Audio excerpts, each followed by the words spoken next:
أعوذ بالله من الشيطان الرجيم بسم الله الرحمن الرحيم والفجر وليال العصر والشفع والوتر والليل إذا يسر هل في ذلك قسم لذي حجر ألم تر كيف فعل ربك بعاد إرم ذات العماد التي لم يخلق مثلها في البلاد وثمود الذين جابوا الصخر بالواد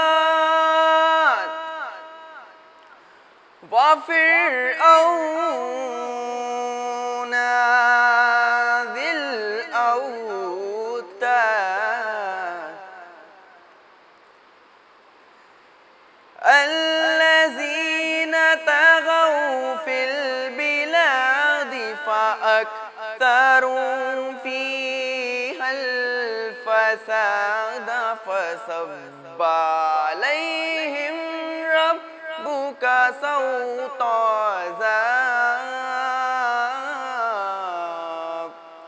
اللهم صل على محمد وآل محمد اللهم صل على محمد وآل محمد اللهم صل على محمد وآل محمد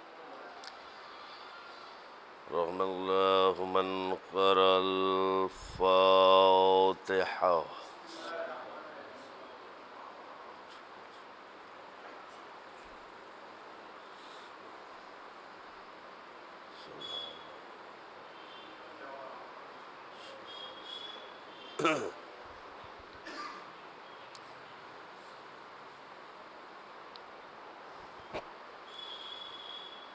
لا حول ولا قوة إلا بالله العلي العظيم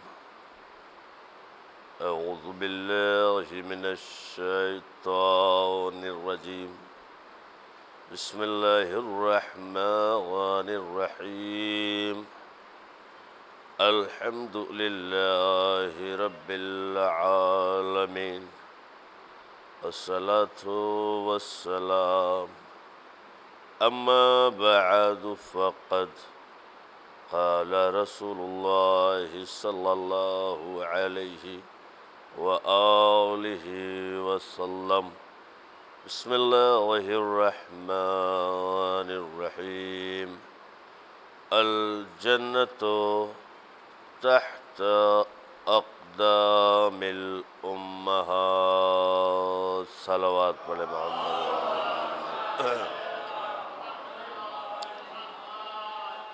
ذرش ایک مرتبہ سورہ حمد 3 مرتبہ سورہ اخلاص کی تلاوت فرما کر افسری بیگم بنت اقبال حسین مرحوم کی روح کو ایصال صلی اللہ علیہ وسلم بسم اللہ الرحمن الرحیم ولی الضالین بسم اللہ الرحمن الرحیم بسم اللہ الرحمن الرحیم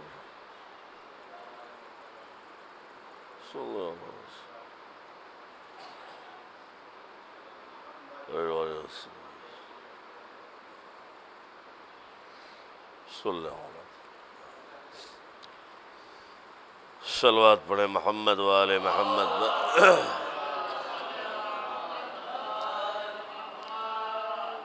دیکھیے حضرات رمضان کا مہینہ ہے اور روزے میں یہ عبادت ہم لوگ کر رہے ہیں، لہذا اگر آپ تک آواز میری نہ پہنچے تو شکایت نہ کیجیے گا، چونکہ رمضان میں مجلس پڑھنا کوئی آسان کام نہیں ہوتا ہے، چونکہ زبان کی تری اور حلق کی تری سے رشتہ جو ہے ختم ہو جاتا ہے۔ بہرکیف یہ احساس اسی کو ہو سکتا ہے جو روزہ رکھتا ہو۔ بہترین مہینہ ہمارے سامنے ہے، بہترین ساعتیں ہمارے سامنے ہیں، بہترین لمحات ہمارے سامنے ہیں اپنی مغفرت کے لیے، اپنے گناہوں کو ختم کرنے کے لیے۔ روزے کو روزہ اسی لیے کہا جاتا ہے کیونکہ اس کے معنی ہے جلا دینے کے، ختم کر دینے کے۔ اب اگر کوئی اس مہینے میں اپنے گناہوں کو نہ جلا پائے تو وہ سب سے بڑا بدقسمت ہی ہوگا۔ اگر اس مہینے میں اپنے گناہوں کی بخشش نہ طلب کر سکے تو وہ بدقسمت ہی ہوگا۔ بلکہ یہ کہیے کہ جو اس مہینے میں اپنے گناہوں کو نہیں جلا سکا وہ سال بھر جلے گا۔ ایک صلوات پڑھیں محمد وآل محمد پر۔ اس مہینے کو ہم اپنے ہاتھ سے جانے نہ دیں۔ آپ سنتے ہیں بہت سے لوگ روزے رکھتے ہیں، بہت سے لوگ انتظار کرتے ہیں، اور بہت سے لوگ اس انتظار میں بھی رہتے ہیں کہ آ رہا ہے وہ مہینہ جس میں ہمارے سارے بہانے چل جائیں گے۔ طبیعت خراب ہے، یہ خراب ہے، وہ خراب ہے، سفر ہے۔ اور میں یہ سمجھتا ہوں کہ اگر اس فین بند کر دیجئے، ایک صلوات پڑھیں محمد وآل محمد کا۔ یہ ایسا مہینہ ہے کہ جس میں ہم اللہ کے مہمان ہیں۔ میں تفصیل سے عرض نہیں کروں گا، بس آپ کو اشارہ کرتا چلوں گا۔ ہم اللہ کے مہمان ہیں۔ دیکھیے، اللہ کے مہمان مطلب اب ساری ذمہ داری اللہ کی ہے، لیکن کب ہے؟ جب ہم اللہ کے مہمان ہوں۔ ظاہر سی بات ہے، اگر ہم مہمان ہی نہیں ہیں تو اللہ کی کوئی ذمہ داری نہیں ہے۔ لہٰذا پہلے اپنے آپ کو روزے کے ذریعے سے مہمان بناؤ۔ اگر مہمان بنا لے گئے تو وہ کہہ رہا ہے میری ذمہ داری ہے، تمہیں فکر کرنے کی ضرورت نہیں ہوگی کہ پیسہ کہاں سے آئے گا، روزی کہاں سے آئے گی۔ اب فکر میزبان کو ہوگی، مہمان کو نہیں ہوگی۔ مہمان سے اللہ نے کہا ہے بالکل خاموشی سے پڑے رہو، کوئی حرکت نہ کرو، کچھ بولو نہیں، کچھ غلط دیکھو نہیں، حرام سے بھی روک دیا ہے اور حلال سے بھی روک دیا ہے۔ ایک صلوات پڑھیں محمد وآل محمد پر۔ ایک دم اللہ کہہ رہا ہے خاموشی سے پڑے رہو، میں تمہارا ذمہ دار ہوں، تم روزے رکھو، یہ ذمہ داری میری ہے، چونکہ تم مہمان ہو، میں میزبان ہوں۔ لیکن یہ تب ہوگا جب ہمیں مہمان بننا آتا ہوگا۔ اگر ہم مہمان ہی نہ بن سکے تو وہ میزبانی کیا کرے گا؟ اپنے آپ کو سنوارو روزے کے ذریعے سے، اپنے کردار کو بناؤ روزے کے ذریعے سے، اس لیے کہ یہ وہ مہینہ ہے جس میں شیطان قید ہو جاتا ہے۔ بہت سے لوگ کہتے ہیں پھر مولانا صاحب یہ جو برائیاں لوگ کرتے ہیں شیطان مقید ہو جاتا ہے۔ بھائی شیطان قید میں ہوتا ہے، شیطانیت تھوڑی قید میں ہوتی ہے. ایک صلوات پڑھے محمد والے محمد پر. شیطان قید نہ، شیطان قید میں ہوتا ہے، شیطانیت قید میں نہیں ہوتی. غنیمت جانے اس مہینے میں توبہ کا دروازہ کھل جاتا ہے. آپ نے کہا استغفار، دروازہ کھلا ہوا ہے، مقبول، قبول ہو گئی دعا. آپ نے دعا مانگی. آپ نے غور کیا ہے جب ہمارے گھر کوئی مہمان آتا ہے ہم کن کن باتوں کا خیال رکھتے ہیں؟ وہ کہنے نہ پائے، ہم بازار سے اس کے لیے اس کے پسند کی چیزیں حاضر کر دیں. یہی ہوتا ہے نا. اسی طرح آپ اللہ کے مہمان ہیں، اللہ بھی یہ چاہتا ہے میرا مہمان کہنے بھی نہ پائے. توجہ سے سنیے گا، میرا مہمان کہنے بھی نہ پائے، اس کی ساری پسند کی چیزیں وہ پورا کرتا ہے. لیکن کب؟ جب آپ روزہ رکھیں گے، جب آپ نماز پڑھیں گے. اگر آپ نماز سے دور ہیں، روزے سے دور ہیں، تو پھر خدا کے قریب نہیں ہو سکتے. اس لیے کہ نماز اور روزہ رکھتے ہی ہم کہہ کر قربتاً اللہ، نماز پڑھتے ہیں یہی کہہ کر قربتاً اللہ. ایک صلوات اور بڑے محمد والے محمد. بہت جلدی ایک آسان سا نسخہ بھی آپ کو بتائے دوں، چونکہ اس وقت جو ہے حالات بد سے بدتر ہو رہے ہیں، لہٰذا ایک ڈاکٹر کا نسخہ میں بتا دیتا ہوں. میں کوئی آپ کو ٹیبلٹ کا نام نہیں بتاؤں گا یا انجیکشن کا نام نہیں بتاؤں گا، چونکہ اللہ نے کہا ہے کہ جہاں دعا تمہارا اسلحہ ہے وہیں دوا بھی تمہارا اسلحہ ہے. اگر ہم دعا کو اسلحہ کے طور پر استعمال کرتے ہیں تو دوا کو بھی. ایک ڈاکٹر نے بڑی خوبصورت بیان دیا ہے اور اس نے مقدمہ یوں پیش کیا، کہتی ہے کہ جب سارے ڈاکٹرز مرض پر قابو نہیں پا سکتے اس وقت ان کا ایک ہی بیان ہوتا ہے کہ ہماری پہنچ سے باہر کی چیز ہے. لہذا آپ جسے بھی مانتے ہیں اس سے دعا کریں. جب ڈاکٹرز کی ٹیم تھک جاتی ہے، لوگ بضد ہوتے ہیں کہ بچا لیجئے بتا لیجئے، تو کیا کہتے ہیں ڈاکٹرز کہ نہیں بھائی اب ہمارے بس سے باہر کی چیز ہے، آپ جسے بھی مانتے ہیں اس سے مدد مانگیں، اس سے دعا کریں. ڈاکٹر نے بڑی خوبصورتی سے ایک نسخہ بیان کیا. کہا جب ہم نے یہ دیکھا، اور یہ تقریباً 30 برس سے اس پہ کام چل رہا ہے، یہ نسخہ آزمایا جا رہا ہے.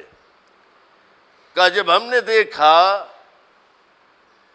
کہ وینٹیلیٹر پہ بھی جانے کے بعد، آکسیجن دینے کے بعد بھی بندہ نہیں بچ رہا ہے، تو ہم نے کہا جب اسے دوا نہیں بچا پا رہی ہے تو اس کے لیے دعا کیا جائے. اور دعا بھی ایسی کہ جس دعا کو اللہ نے قرآن میں جگہ دی ہے، بلکہ اس دعا کو قرآن کی جان کہتے ہیں، قرآن کی شان کہتے ہیں. یعنی اس دعا کو سورہ رحمان کہتے ہیں، سورہ رحمان کہتے ہیں. میں وقت نہیں ہے، بہت ہی کم وقت میں بیان کرنا چاہتا ہوں اسے، کہ ڈاکٹر نے بتایا کہ اس سورہ کو جس طرح آپ صبح دوپہر شام دوا کھاتے ہیں، اسی طرح صبح دوپہر شام ایک مرتبہ اس سورہ کو پڑھ لیں، ایک مرتبہ اس سورہ کو سن لیں.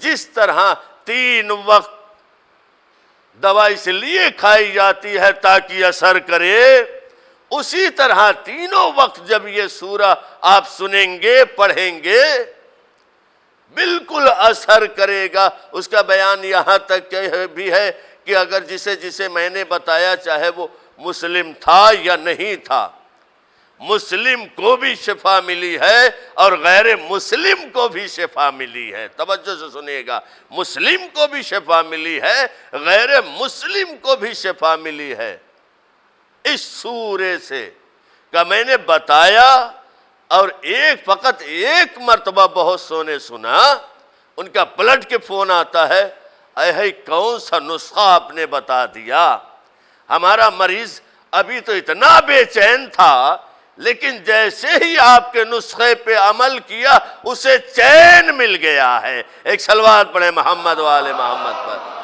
آسان سا نسخہ۔ یہ کب ہوگا؟ جب ہم قرآن پڑھیں گے، جب ہم قرآن پر یقین رکھیں گے۔ جب ہمیں قرآن پہ یقین ہی نہیں ہوگا تو قرآن فائدہ کیا پہنچائے گا؟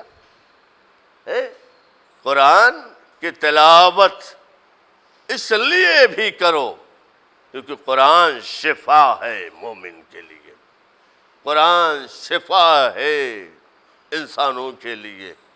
قرآن کی تلاوت زیادہ سے زیادہ کی جائے۔ بس دوستو، یہی وہ قرآن ہے جو ہمیں بتاتا ہے کہ اپنے والدین کی فرما برداری کرو، اطاعت کرو، ان کی عزت کرو۔ چونکہ مرحومہ کے ایصال ثواب کی مجلس ہے، میں 2-4 جملے آپ حضرات کے سامنے بیان کرنا چاہتا ہوں۔ چونکہ قرآن نے کہا ہے کہ ماں کا احترام کرو، تو ہم پر فرض ہے کہ ہم ماں کا احترام کریں، باپ کا احترام کریں۔ قرآن بزبان محمد اللہ کا کلام ہے اور حدیث بزبان محمد بھی ہے اور کلام محمد بھی ہے۔ ہم حدیثوں کو آیتوں سے ملاتے ہیں، اگر صحیح ہے آیت کے مطابق تو ہم حدیث کو صحیح مانتے ہیں، اگر غلط ہے تو ہم حدیث کو غلط مانتے ہیں۔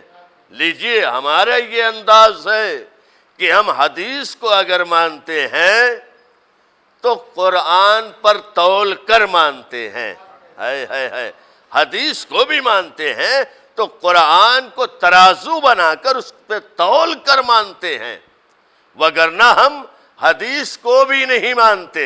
توجہ سے سنیے گا، وگرنہ ہم حدیث کو بھی نہیں مانتے۔ بتائیے آپ، جب ہم فرمان محمد کو بغیر قرآن کے نہیں مانتے تو کسی اور کو ہم بغیر قرآن کے کیسے مان لیں؟ ایک صلوات پڑھیں محمد و آل محمد پر، بغیر محمد۔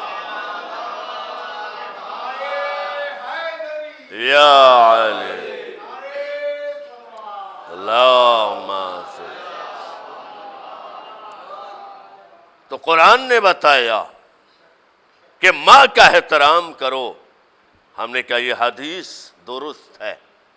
قرآن نے بتایا کہ جنت یوں ہی نہیں مل سکتی، ہم نے کہا یہ حدیث درست ہے۔ پیغمبر نے فرمایا الجنت تحت اقدام الامہات۔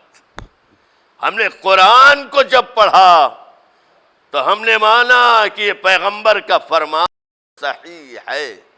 توجہ سے سنیے گا، میں دیکھیے اس میں شک و شبہات کی کوئی بات نہیں ہے، کوئی گنجائش نہیں ہے۔ ہم دلیل کے طور پر یہ جملے کہہ رہے ہیں تاکہ لوگوں کو معلوم ہو جائے کہ قرآن کوئی معمولی کتاب نہیں ہے، قرآن قرآن ہے۔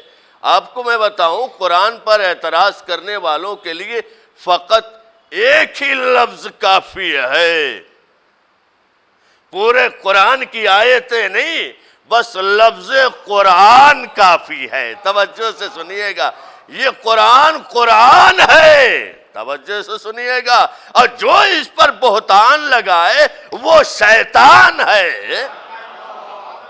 ارے بھائی، جس کو قرآن کی آیتوں میں شک ہے، مجھے تو اس کے خاندان میں شک ہے۔ ایک صلوات پڑھیں محمد وآل محمد پر۔ اور یہ آپ مت سمجھیے گا کہ میں کسی کو جواب دے رہا ہوں، نہیں، میں تو ابھی آپ کو جواب کے لائق سمجھتا ہی نہیں ہوں کہ آپ کو جواب دوں، اور جواب تو انہیں دیا جا رہا ہے کہ جن کے جملے کو نقل کیا گیا ہے۔ یہ قرآن کے خلاف ابھی تھوڑی کچھ ہوا ہے، 1400 برس سے لوگ قرآن کے بارے میں نہ جانے کیسی کیسی باتیں کر رہے ہیں، لیکن بھائی آپ کو معلوم ہونا چاہیے کہ 1400 برس سے جس کتاب کو لوگ نہ مٹا سکے، قرآن تھا، قرآن ہے، قرآن رہے گا۔ توجہ سے سنیے گا، انسان تھا، انسان ہے، انسان نہیں رہے گا۔ ایک صلوات پڑھے محمد وآل محمد پر، نہیں رہے گا۔ اس لیے کہ قرآن کردار کا نام ہے، قرآن عمل کا نام ہے۔ توجہ سے سنیے گا، قرآن عمل کا نام ہے۔ ہم ضروری نہیں سمجھتے کہ جواب دیا جائے، کبھی کبھار ایسے لوگوں کو جواب دینا ضروری ہے کہ آپ 1400 برس سے جس طرح منہ کی کھاتے آ رہے ہیں، یہ نہ سوچئے گا کہ ابھی قرآن پر بولنے والے موجود نہیں ہیں۔ ہر دور میں قرآن کا محافظ موجود رہا ہے۔ بھائی، جب قرآن پر کربلا میں شک ہوا، حسین نے نوکے نیزہ سے قرآن کی حفاظت کی ہے۔ کیا سمجھتے ہیں؟ دست نبوت پر علی نے قرآن کی حفاظت کی ہے، قرآن پڑھ کر سنایا، قرآن پڑھ کر بتایا۔ آپ قرآن کی باتیں آپ اپنی فکر کریں، آپ میں شک ہو سکتا ہے، قرآن میں شک نہیں ہو سکتا ہے، اس لیے کہ آپ کے لیے اللہ نے نہیں کہا الف لام میم ذالک الکتاب لا ریب فیہ، قرآن کے لیے کہا ہے کہ اس کے بارے میں شک نہ کرنا۔ توجہ توجہ، اگر آپ کے بارے میں شک کیا جائے تو وہ جائز ہے، قرآن کے بارے میں شک کرو گے حرام ہوگا۔ ایک صلوات پڑھے محمد وآل محمد پر۔ شک قرآن کے بارے میں، قرآن کے بارے میں شک کرنا حرام ہے۔ اسی طرح اس قرآن نے بتایا ہے ہمیں اپنے والدین کی اطاعت کرو، اپنے ماں کی حفاظت کرو، اور اس قدر ماں کی حفاظت کرو، اس قدر ماں کی خدمت کرو کہ تم جنت تک پہنچ جاؤ۔ اگر جنت تک پہنچنا ہے تو ماں کی حفاظت کرو، ماں کی خدمت کرو۔ ہمیں سے بہت سے لوگ ایسے ہیں جن کی ماں حیات ہے، اللہ ان سب کو زندگی عطا فرمائے، اور جن کی ماں اس دنیا سے رخصت ہو چکی ہیں، یہ نہ سوچئے گا ان کے پاس خدمت کا موقع نہیں ہے۔ بہترین موقع ہے یہ مہینہ اپنے والدین کے لیے نمازیں پڑھیں، اپنے والدین کے لیے صدقہ خیرات دیں، اپنے والدین کے لیے دوسروں کی مدد کریں۔ بہترین مہینہ ہے، عبادت کا مہینہ۔ آپ اس میں اپنے لیے بھی عبادت کریں، اپنے والدین کے لیے بھی عبادت کریں، اس لیے کہ ہر انسان کی تمنا یہ ہے کہ ہم دنیا سے جائیں تو جنت میں جائیں۔ پیغمبر نے فرمایا الجنت تحت اقدام الامہات۔ ماں کی اگر خدمت نہ کر سکا تو جنت کی بو بھی نہیں سونگھ سکتا۔ اگر ماں کو راضی کر لیا، ابھی بتائیں آپ، ماں کو راضی کرنا ہی جنت میں جانے کی دلیل۔ بہت سے لوگ کہہ سکتے ہیں بھائی کہ کیا صرف ماں راضی ہو جائے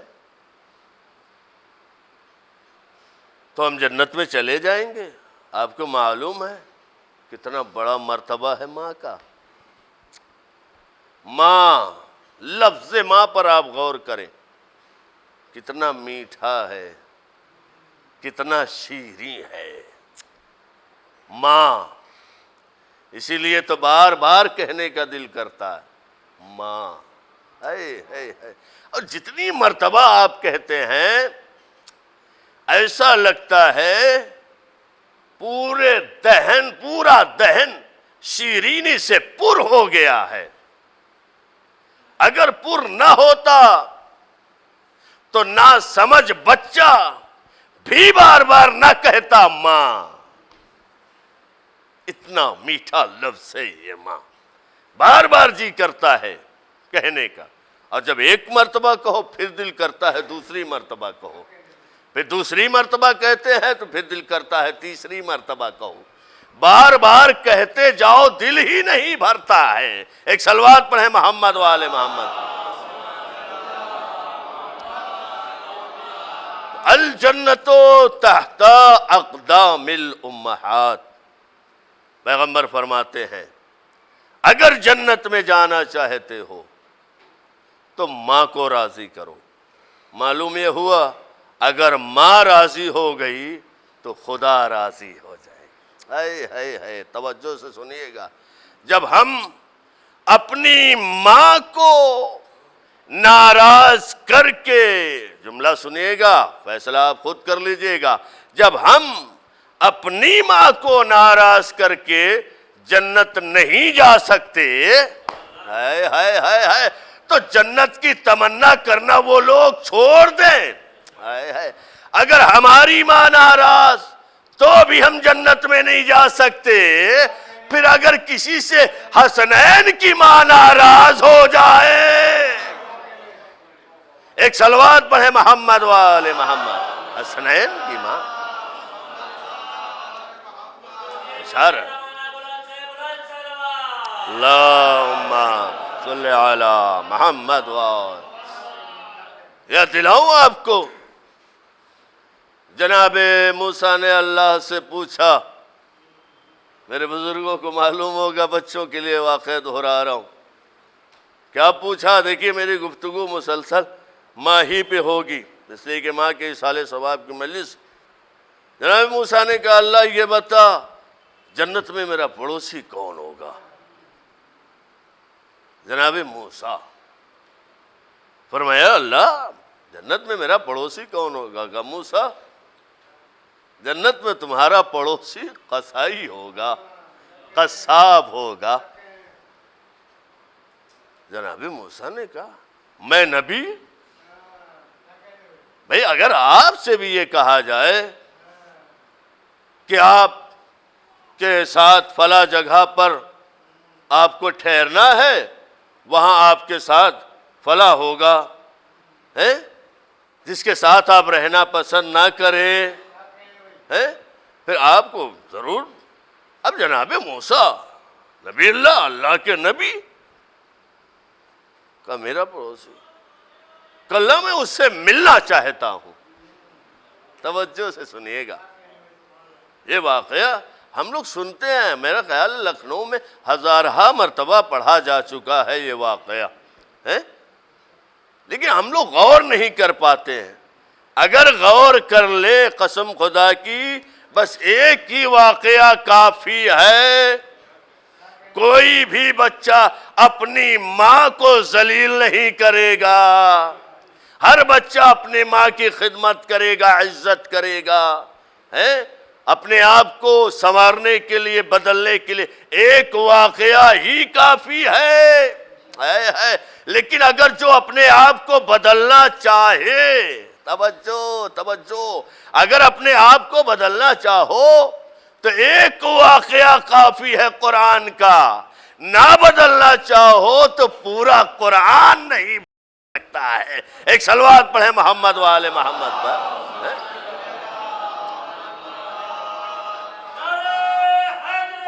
یا علی۔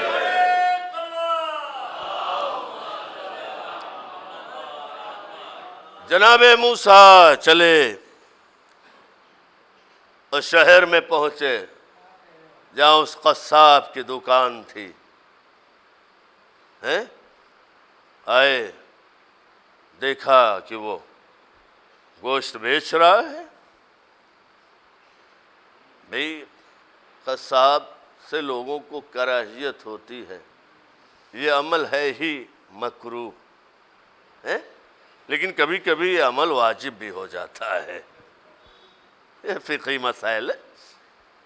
جناب موسیٰ نے دیکھا کہ وہ اپنی دکان پر بیٹھا ہوا ہے، گوشت بیچ رہا ہے۔ جناب موسیٰ سوچ رہے ہیں یہ تو گوشت بیچ رہا ہے۔ شام ہو گئی، اس نے دکان بند کی، گھر جانے لگا۔ اب جناب موسیٰ نے اس سے باتیں ہوتے کی، مقصد یہی رہا ہوگا کہ بھائی کیا مہمان نہیں چاہیے۔ جناب موسیٰ کو وہ لے کر اپنے گھر چلا۔ جناب موسیٰ کو بٹھایا، گھر کے اندر گیا، تھوڑی دیر بعد پھر آیا، پھر تھوڑی دیر بیٹھا، پھر کہنے لگا اچھا میں ذرا سا آتا ہوں، پھر اندر گیا۔ توجہ سے سنیے گا، اس واقعے سے درس یہ ملتا ہے کہ اگر مہمان بھی آ جائے ہائے ہائے ہائے ہائے تو مہمان کی خدمت میں اتنے مشغول نہ ہو جانا کہ ماں کی خدمت بھول جاؤ۔ ہائے ہائے، تو جب مہمان کے لیے یہ حکم ہے تو شادی کے بعد بھی کچھ حکم ہوگا۔ ایک صلوات پڑھے محمد و آل محمد پر۔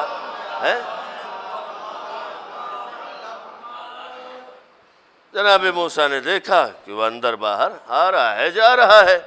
جناب موسیٰ نے اسے بٹھایا، کہ بھائی یہ بتا تو اندر کس لیے جاتا ہے؟ کسی کے دروازے پر نبی آ جائے مہمان بن کر تو وہ پلکیں بچھا دے گا، ارے وہ خود بچھ جائے گا۔ جناب موسیٰ جیسا نبی، اس نے بتایا۔ ابھی جناب موسیٰ نے اپنا تعارف نہیں کروایا ہے، توجہ، ابھی یہ نہیں بتایا ہے کہ میں نبی ہوں۔ دیکھیے کتنا بہترین عمل یہ ہے، اگر کسی کے دروازے پہ جاؤ تو اپنا منصب اس لیے بھی نہ بتاؤ تاکہ وہ خوف میں پڑ جائے، تاکہ وہ ڈر جائے۔ ہمارے ہاں عالم کیا ہے، ذرا سا کوئی مرتبہ ملا نہیں، چاہتے ہیں نام سے نہ پکارا جائے، مرتبے سے پکارا جائے، یہی چاہت ہوتی ہے۔ جناب موسیٰ نے اپنا نام نہیں بتایا کہ میں کون ہوں، کیا میرے گھر میں میری بوڑھی ماں ہے، میں ہر وقت جب تک گھر میں رہتا ہوں تھوڑی تھوڑی دیر کے بعد جا کے اس سے پوچھتا ہوں ماں تجھے کسی چیز کی ضرورت تو نہیں ہے، ماں تجھے کوئی کچھ چاہیے تو نہیں؟ ہر وقت میں جاتا ہوں آتا ہوں، جاتا ہوں آتا ہوں، ماں سے پوچھتا رہتا ہوں۔ توجہ، ہر وقت جا جا کر چین نہیں پڑتا، شاید اب میری ماں بھوکی ہو، پیاسی ہو۔ کہا اچھا یہی عمل کرتا ہے؟ کہاں یہ عمل کرتا ہوں؟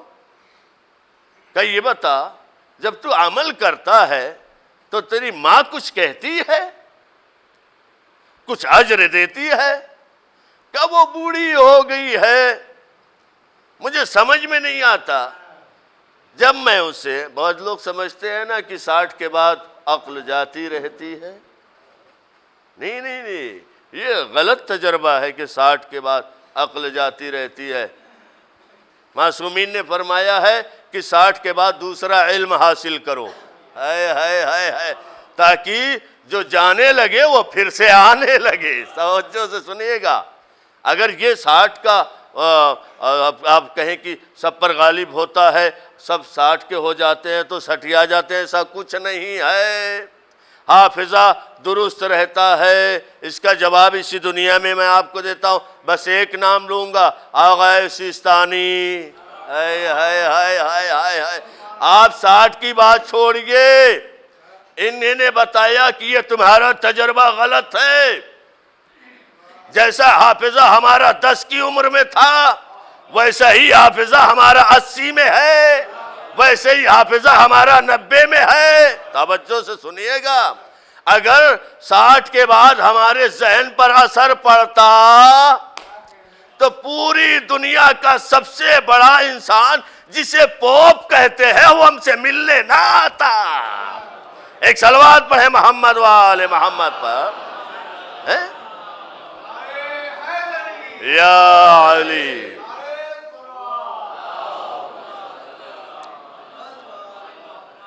کیا کہتی ہے؟ کہا جب میں اسے کھانا کھلاتا ہوں، نوالا کھلاتا ہوں، نوالا کھا کے عجب میری ماں ہے، کہتی ہے جا میرے لال، اللہ تجھے جنت میں موسیٰ کا پڑوسی بنائے۔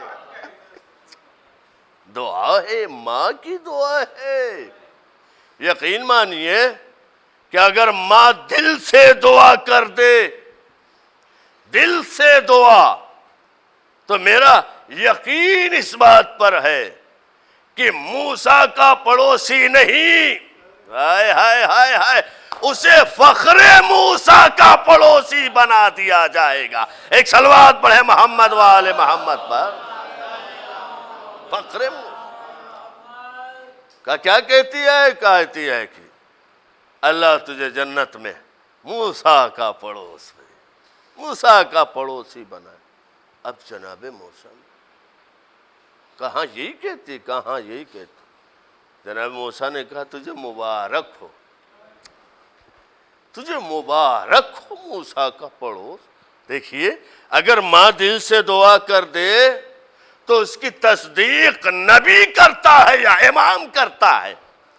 بس یہی سے مجھے کہنے دیجئے، اگر ایک قصاب کی ماں اپنے بچے کے لیے دعا کر دے تو اللہ اس کی دعا کو رد نہیں کرتا۔ کہیں پہنچے آپ؟ اگر قصاب کی ماں دل سے دعا کر دے تو اللہ اس کی دعا کو رد نہیں کرتا۔ ہائے ہائے ہائے ہائے، ذرا سا ذہن پر زور ڈالو۔ ہائے ہائے ہائے، آپ بھی تو کسی کی دعا ہے نا۔ جب قصاب کی ماں کی دعا رد نہیں ہوتی ہے تو حسنین کی ماں کی دعا کہاں رد ہو سکتی ہے؟ ایک صلوات پڑھیں محمد و حسنین کی ماں۔ کہ اگر قصاب کو اس کی ماں دعا دے دے تو وہ رد نہیں ہوتی، حسنین کی ماں اگر کسی کو دعا دے دے، عزادار کہہ دے، وہ بھی دعا رد نہیں ہو سکتی، چونکہ یہ ماں کی دعا ہے۔ کسی نے فرمایا یا رسول اللہ میں اپنے ماں کی بڑی خدمت کرتا ہوں،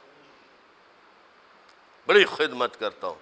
یہ واقعات ہمارا قصور ہی یہی ہے کہ نہ جانے کیوں ہمیں مجلسوں میں ہی یاد آتے ہیں، گھر پہ کیوں ہم بھول جاتے ہیں۔ اللہ کرے یہ واقعات ہمیں گھر میں بھی یاد رہے۔ بھائی دعا ہی تو کر سکتے ہیں، مولوی مولانا اب دعا کے علاوہ کچھ نہیں کر سکتے۔ توجہ سے سنیے گا، اس لیے کہ دور بالکل بدل چکا ہے۔ ابھی تک تو داڑھی والے مولانا ہوا کرتے تھے، اب بغیر داڑھی والے بھی مولانا ہونے لگے ہیں۔ ایک صلوات پڑھیں محمد وآل محمد پر۔ دعا آپ بھی کیا کیجئے، اپنے بچوں کو سکھائیے، بتائیے کہ ماں کو راضی کرو۔ کہتا ہے یا رسول اللہ میں نے ماں کی اتنی خدمت کی، اتنے پیدل چلا، نوالے اسے کوچ کوچ کر کھلائے، کیا میں نے حق ادا کر دیا؟ پیغمبر نے فرمایا تو نے حق ادا کر دیا، حق ادا کر دیا. یہ جملے تو نبی پیغمبر نہیں کہتے. ہے تو نے کیسے سوچ لیا کہ تو نے حق ادا کر دیا؟ کہ 20 سال سے مسلسل یہ عمل میں کر رہا ہوں. 20 سال سے. کہ 20 سال سے تو یہ عمل کر رہا، فیصلہ کر لیا کہ میں نے اس کی برابری کر دی. تو نے تو اس شب کا بھی، اس شب کی بھی برابری نہ کی جس رات تو نے بستر پر پیشاب کیا، بستر نہ لیا، ماں نے اپنے آپ کو نمی پر لٹا دیا. ہے اور رات بھر تو سوتا رہا، وہ جاگتی رہی.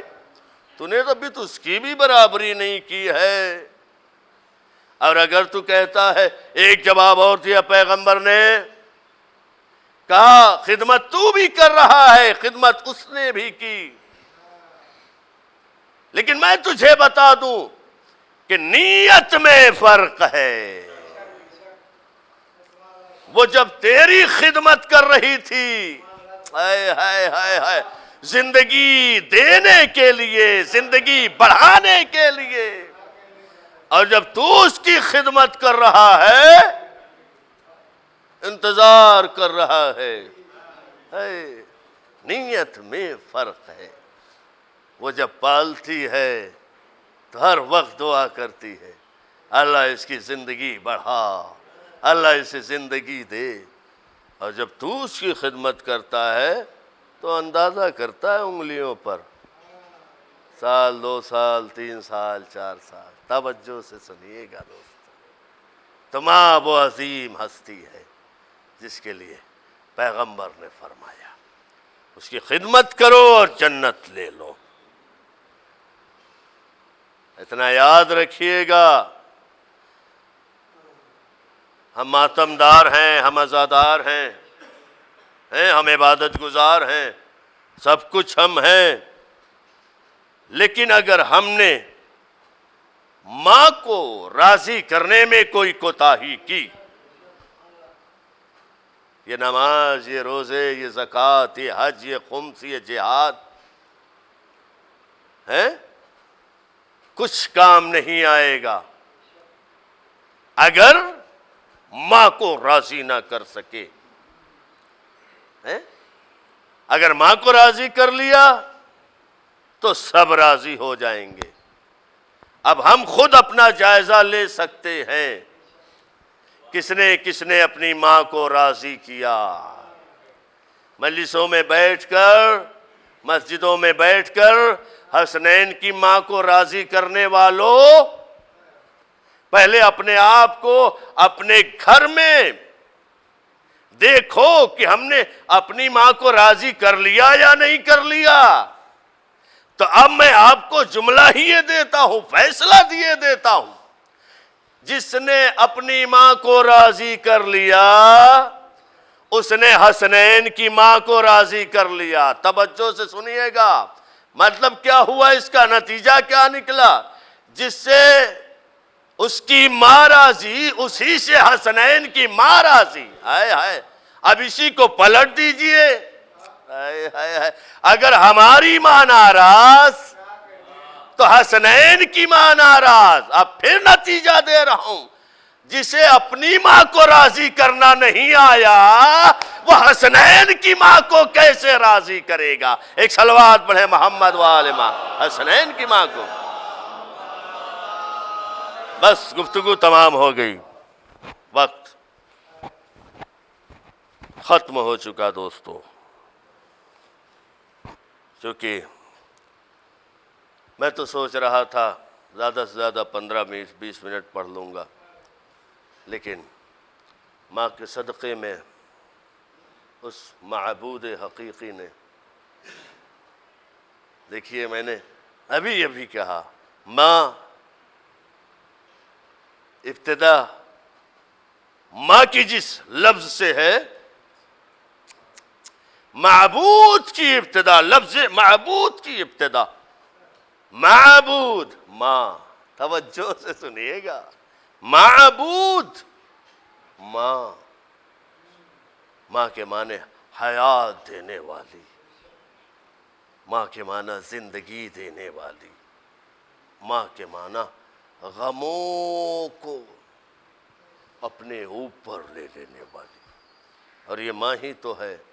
آپ انسانوں کی بات چھوڑیں، چرند اور پرند میں آپ نے دیکھا ہے کبھی جب باز شکار کے لیے مرغی کے بچوں پر حملہ ور ہوتا ہے، مرغی کو یہ معلوم ہوتی ہے کہ میں اس کا مقابلہ نہیں کر سکتی، لیکن اپنے بچوں کے لیے وہ باز سے لڑ جاتی ہے۔ جانوروں کی یہ فطرت ہے، چرند کی یہ فطرت ہے، پرند کی یہ فطرت ہے۔ بس دوستو، انہیں بھی معلوم رہتا ہے کہ ہمیں ذمہ داری دی گئی ہے تو ہمیں نبھانا ہے، لہذا ہماری ماؤں کو بھی معلوم ہے کہ ہمیں ذمہ داری اللہ نے دی ہے تو ہمیں نبھانا ہے۔ اور ماں کی ایک عادت ہوتی ہے، بچہ جب بھی باہر سے گھر میں تھک ہار کر آتا ہے، جیسے ہی گھر میں داخل ہوتا ہے، اگر ماں موجود ہے، فوراً دیکھ کے بچے کو مسکرا کے پوچھتی ہے، میرے لال تو خیریت سے آ گیا نا؟ پھر دوسری بات کیا ہوتی ہے؟ میرے لال پیاس تو نہیں لگی ہے؟ اگر پیاسا ہے بچہ تو ماں پانی حاضر کر دیتی ہے، اگر بھوکا ہے تو کھانا حاضر کر دیتی ہے۔ یہ ماں ہی تو ہے جس کو اس بات کی فکر ہوتی ہے، اگر بچہ پیاسا ہے تو پانی حاضر، اگر بچہ بھوکا ہے تو کھانا حاضر۔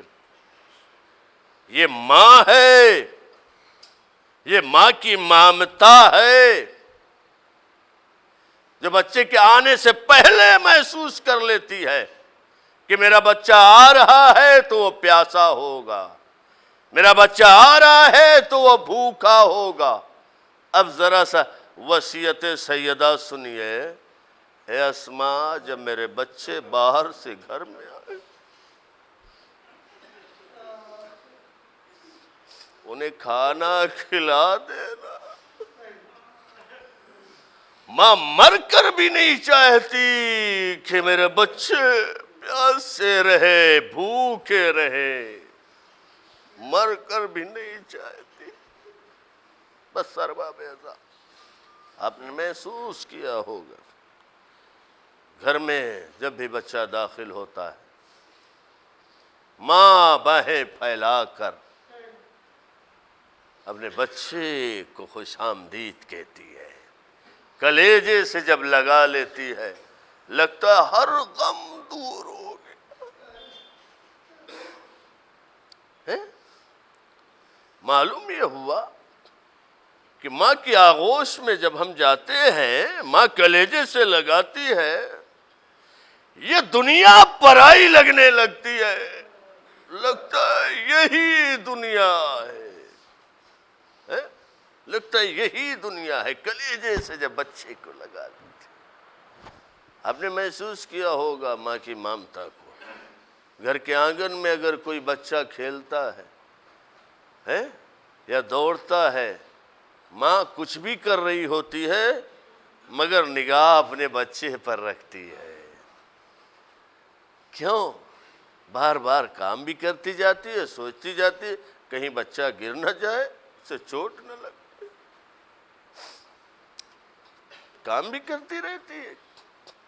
ایک وقت میں دو عبادتیں کرتی ہے ماں، گھر کا کام کاج بھی کر رہی ہے، فکر اس بات کی کہیں بچہ گر نہ جائے، کیونکہ میں یہاں ہوں۔ توجہ سے سنیے، میں یہاں ہوں، بچہ وہاں گرنے نہ پائے۔ ہر ماں کی یہی کوشش ہوتی ہے۔ اب سمجھ میں آیا کہ بقیہ چھوڑ کر ایک ماں کربلا کیوں آئی تھی۔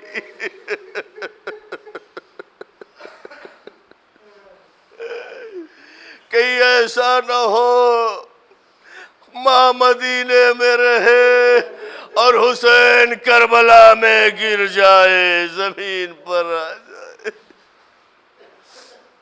اجرکم علی اللہ، خدا آپ کو کوئی غم نہ دے سوائے غم مظلوم کربلا کے۔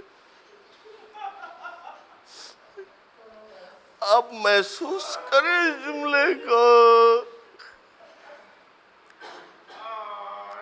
ماں کو کتنی فکر ہوتی ہے۔ خدا نہ خواستہ اگر بچہ گر گیا، ماں تڑپتی ہوئی اپنی فکر نہیں کرتی کہ اسے بچانے میں گر جاؤں گی، جلدی سے پہنچ کر اپنے لال کو کلیجے سے لگا کے کہتی ہے میرے لال میں نہیں پہنچ پائی تھی اس لیے گر گیا۔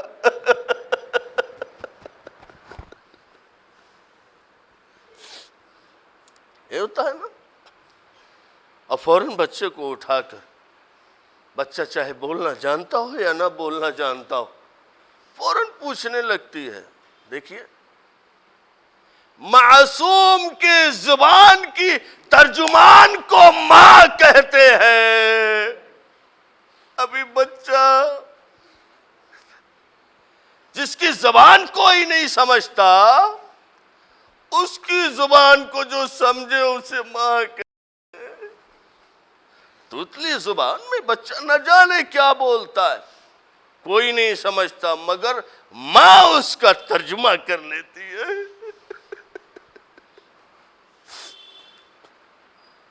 ماں اس کو فوراً مطلب نکال لیتی ہے کہ میرا بچہ یہ کہہ رہا ہوگا، اس کا مطلب یہ ہوتا ہے۔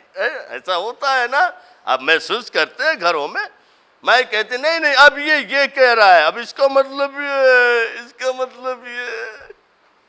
اگر بچہ گر بھی گیا تو اٹھا کر کلیجے سے لگا کر بچے کی زبان میں پوچھتی ہے میرے لال بتا تجھے کہیں چوٹ تو نہیں لگی؟ اگر بچے نے گردن کو بائیں طرف گھما دیا تو ماں کا انداز دیکھا ہے آپ نے، فوراً اپنے دہن کو بائیں شانے پر رکھ کے کہتی ہے میرے لال یہیں لگی ہے، ابھی میں تیری مدد کیے دیتی ہوں، ابھی تجھے سکون مل جائے گا۔ ماں بار بار پھونکنے لگتی ہے، بار بار چومنے لگتی ہے، بار بار چومنے لگتی ہے، بار بار پھونکنے لگتی ہے۔ اب آپ کو سمجھ میں آیا؟ میرے ساتھ ذرا کربلا چلو۔ جب حسین گھوڑے سے زمین پر آئے، ایک ماں ہے جو کہہ رہی میرے لال جس میں اتنے تیر لگے ہیں۔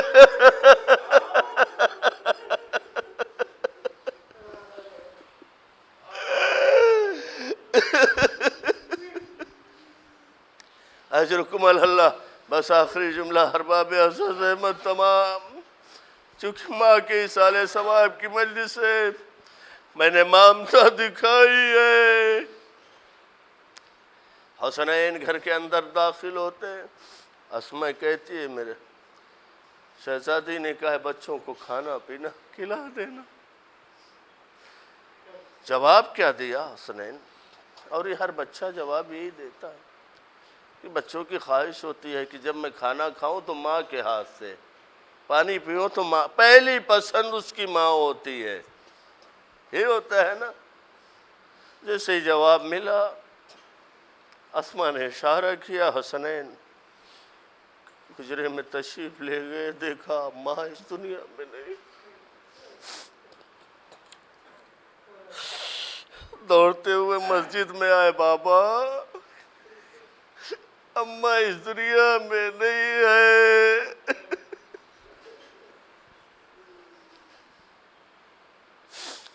علی گھر کے اندر تشریف لے آئے، غسل دیا جا رہا ہے۔ ارباب اعضاء کائنات کا بادشاہ علی ایک مرتبہ چیخ مار کر روتا ہے۔ لوگوں نے پوچھا مولا یہ بتائی رونے کے سبب کیا ہے؟ اللہ کائنات میں ہر عورت کو بی بی سیدہ کا کردار اپنانے کی توفیق عطا کرے۔ بہترین زوجہ جو ہوتی ہے اس کی خواہش یہ ہوتی ہے میں تکلیف کتنی بھی اٹھا لوں مگر اپنے شوہر سے اس کی شکایت نہ کروں، اپنے شوہر کو نہ بتاؤں۔ وجہ یہ تھی ارباب اعضاء مولا کائنات غسل دیتے جاتے تھے، چاہتے تھے کہ شہزادی کا ہاتھ پسلی سے ہٹا دے، مولا نے جب ہاتھ ہٹایا پھر ہاتھ پسلی پہ آ گیا، پھر ہاتھ ہٹایا پھر پسلی۔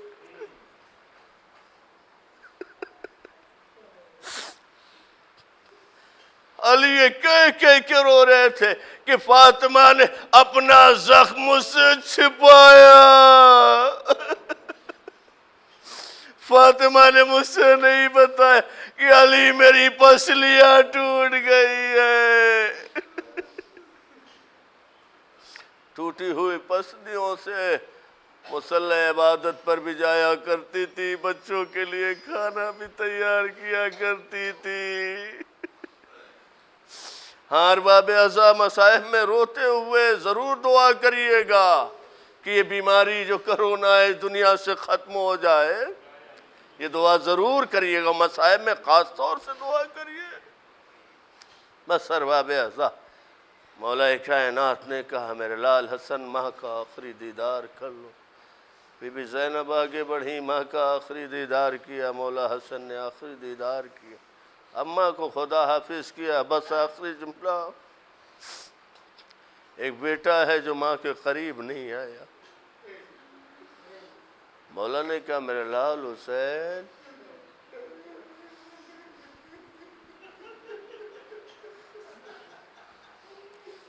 محسوس کرو، عزادارو محسوس کرو،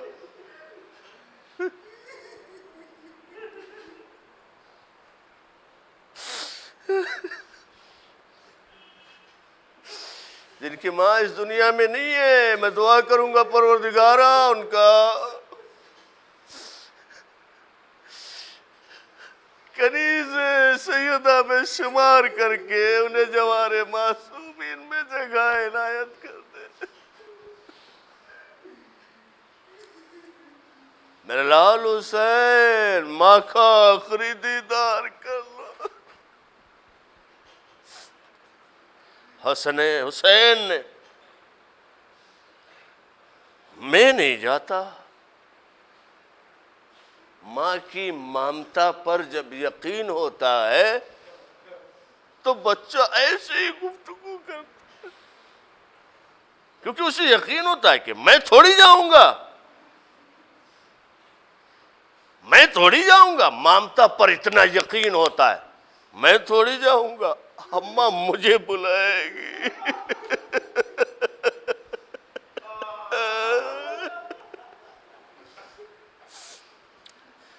کتنا یقین تھا حسین کو ماں پر کہ میں تھوڑی جاؤں گا، اماں مجھے بلائے گی۔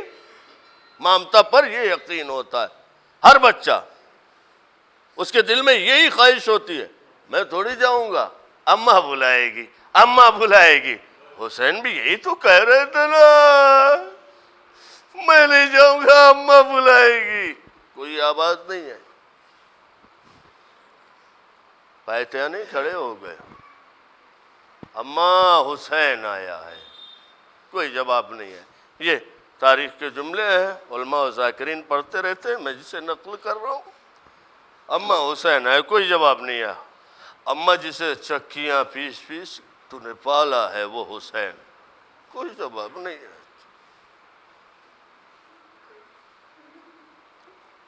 کربلا میں جسے بھوکا پیاسا شہید کیا جائے گا، کوئی جواب نہیں آیا۔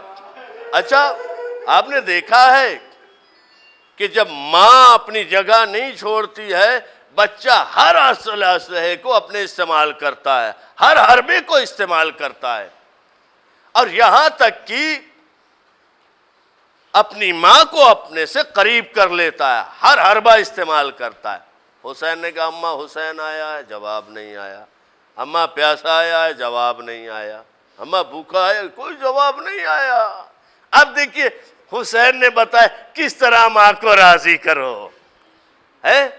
اب حسین اپنی جگہ پہ کھڑے ہو کے کیا کہہ رہے ہیں؟ اماں، اے اماں، مجھے یہ پتا ہے، مجھے یہ معلوم ہے کہ جب عیسیٰ مریم سے ملنے گئے تھے، مریم کے بندے کفن ٹوٹ گئے تھے۔ اے اماں، تو فخر مریم ہے۔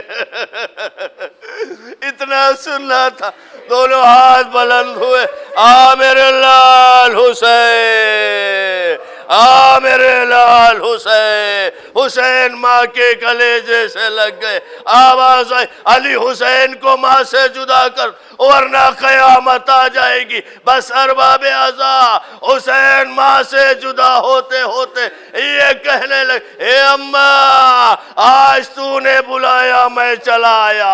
ارے اماں جب کربلا سے میں آواز دوں تو چلی آنا۔